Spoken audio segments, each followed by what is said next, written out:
கர்த்தருடைய பிள்ளைகளே, இந்த இடத்திலே இளைய சகோதரனை குறித்து வேதம் சொல்லுகிறது. இந்த இளைய சகோதரனுக்கு தன்னுடைய அப்பாவோட இருக்கிறது பயங்கரமா அவனுக்கு போர் அடிக்குது. அவங்க அப்பா திட்டிட்டே இருக்கிறாரு. அவங்க அப்பா அதை பண்ணாதப்பா, இதை பண்ணாதப்பா, நைட் லேட்டா வராதப்பா, செல்போனை நோண்டாதப்பா, அப்படியெல்லாம் பண்ணக்கூடாதுப்பா, ரொம்ப டார்ச்சர் பண்ணிட்டே இருக்கிறாரு. இவனால தாங்கவே முடியல.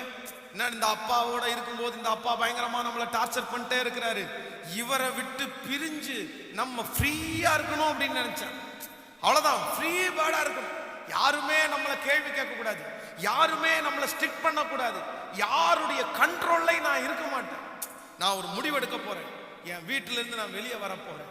தன்னுடைய தகப்பனாரிடத்துல போய் சண்டை போடுறேன், எனக்கு உள்ள சொத்தெல்லாம் பிரிச்சு கொடுங்க, நான் வெளிதூரத்துக்கு போறேன் அப்படின்னு சொல்லி தன்னுடைய சொத்தெல்லாம் தன்னுடைய தகப்பனாரிடத்திலிருந்து பிரித்து வாங்கி அந்த பணத்தை எடுத்துக்கொண்டு தன் நண்பர்களோடு சேர்ந்து